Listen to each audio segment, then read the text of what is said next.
আল্লাহু আকবার আল্লাহু আকবার আসসালামু আলাইকুম ওয়া রাহমাতুল্লাহ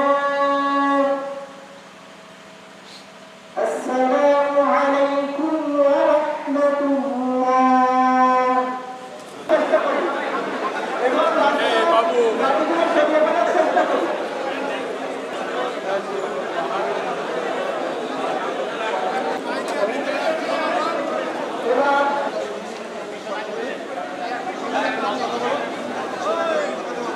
পরিশোধ করবো ইনশাল্লাহ। এবং আগামী শুক্রবারে এই মসজিদে দোয়ার অনুষ্ঠান আছে আপনাদের।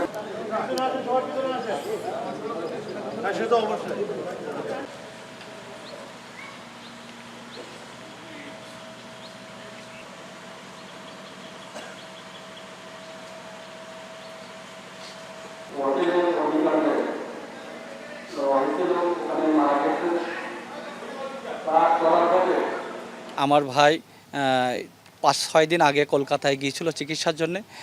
চিকিৎসা শেষে কলকাতায় একটি হোটেলে রাত্রি যাপন করে, পরের দিন আসবে এই অবস্থায় সে রাত্রে কলকাতায় একটি হোটেলে যাপন করেন। এবং রাত্রে আমরা শুনছি যে এসি নাকি বাস্ট হয়ে অগ্নিদগ্ধ হয়ে আমার ভাই মারা গেছেন। আমার ভাই সহ আরও অনেকে মারা গেছেন।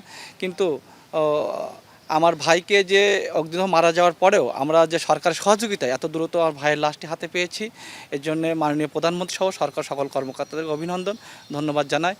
আর আমি মাননীয় প্রধানমন্ত্রীর কাছে একটা আবেদন রইল যে আমরা যারা পর্যটক হিসেবে ভারতে যাই, ঘুরতে যাই, চিকিৎসার জন্য যাই, আমরা যে নিরাপত্তাহীনতা থাকি এটা যেন ভারত হাই কমিশনকে অবহিত করেন। আমরা যে কাজে যাই না কেন আমাদের জন্য থাকার সুব্যবস্থা সুন্দর থাকে, অন্তত অগ্নি নির্ভর ব্যবস্থা থাকবে, এক্সিট সিঁড়ি থাকবে, তাহলে এইভাবে আর তাজা প্রাণ কারোর ঘর খালি হবে না।